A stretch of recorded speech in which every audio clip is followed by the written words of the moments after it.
The Fox and the Crow.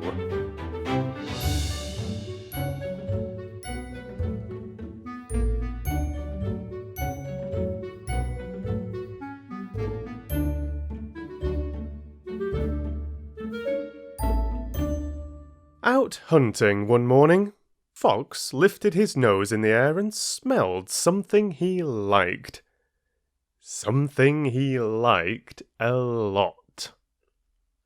"Cheese," he said, and licked his lips. And off he went, following where his nose led him. Suddenly he saw just what he was looking for. There was Crow, sitting on the branch of an old oak tree, and in her beak was a great chunk of cheese. "Delicious," thought Fox, his mouth watering, "and just perfect for my breakfast. But how do I get it?" And then he had an idea. "Good morning, Crow," he said. "You beautiful, gorgeous creature." But Crow wasn't that stupid. She knew what Fox was up to. She wouldn't say a word. She would keep her cheese clamped securely in her beak. She knew the game. Fox just sat there, gazing up at her. "I have never in all my life set eyes on such a bird as you. Besides you, a peacock looks like a sparrow. You are indeed a bird of paradise. The gloss of your feathers, your delicate head, your charming eyes, your pretty little feet, perfect in every detail. A veritable wonder of creation." Crow was listening to this from high on her branch, and loving every word she was hearing. "Though I wonder," Fox said, "can any creature be that wonderful? If you could sing beautifully too, then you would indeed be the queen of all the birds. But," he went on, "it's too much to hope for. Not even you could be that perfect." "Oh, no," thought Crow. "I'll show you, Fox. I'll show you how beautifully I can sing. Listen to this." And she opened her beak to sing. "Ah! Ah! Ah! Ah! Ah! Ah! Ah! Ah!" Crows can't sing, of course, but they can caw, and they can croak. "Ah! Ah! Ah! Ah!" As she cawed and she croaked, the cheese fell out of her beak and down, straight into Fox's waiting mouth. Fox caught it and swallowed it up at once. Licking his lips afterward, Fox smiled upward at Crow, who was hopping up and down on her branch in fury. "Ah! Ah! Ah! Ah!" "Cool it, Crow," Fox said. "Ugly you can't help. But how did you get to be that stupid?" And off he trotted to look for another breakfast. Because, for a fox, 2 breakfasts are always better than 1.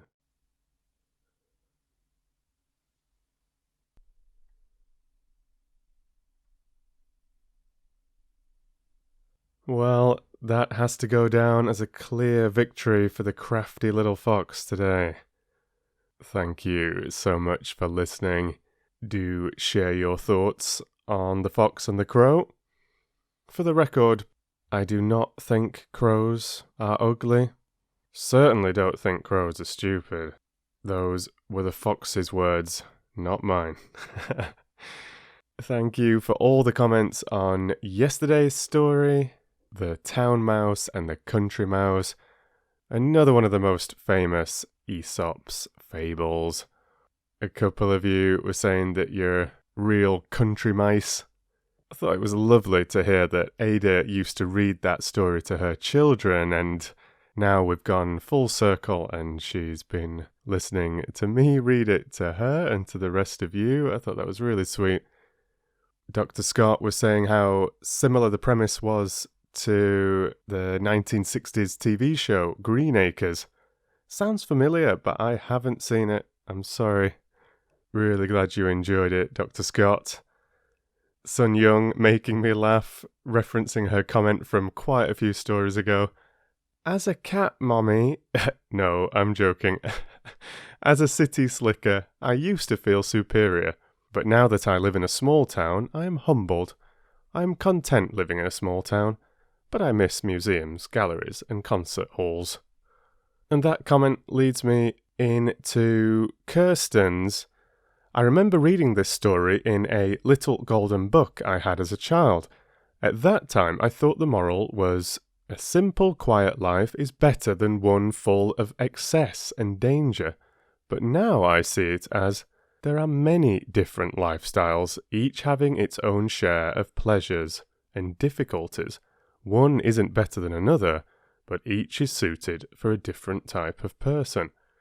Really liked that reflection.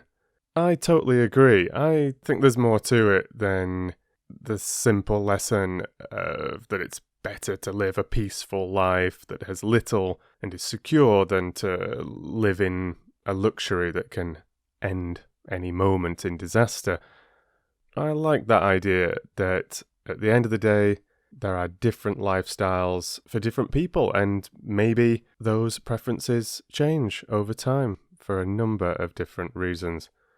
Of course, you don't want to live in fear of being eaten by a cat or a dog every day, but there were clearly many elements of the town mouse's life that he loved. I don't feel like he was just trying to show off.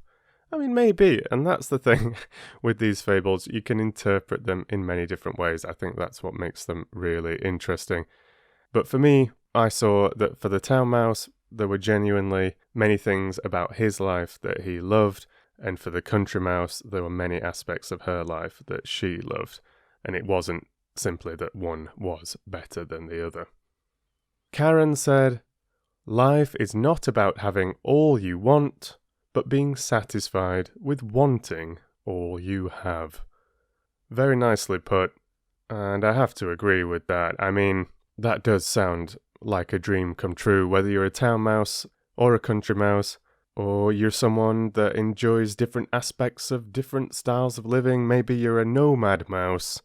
A lot of us do get caught up in the rat race, always chasing more, the newest thing, some constructed idea of happiness and fulfillment. But I do appreciate this idea of finding contentment in those things that you do have. Of course, though, it's a very difficult world, and for some, every day can be a bit of a battle. So I say, do your best, look after yourself, try and help to look after those around you, be respectful, and try to never stop appreciating the little things in life. Especially holding on to that inner child. And perhaps that's one of the reasons why I so enjoy reading what are technically children's stories, whether the Aesop Fables, books like The Secret Garden, or A Little Princess, or The Chronicles of Narnia, or The Hobbit, all technically written for children, but loved by adults. I think the moment we lose contact with that childish wonder is the day we truly feel old. So, thank you so much for being here. Thank you for listening to my little ramble every day. Thank you for all your wonderful comments that allow me to reflect and hopefully give these daily stories the feeling of an interactive book club experience. I'm really enjoying it. You take care now, and I'll read to you soon.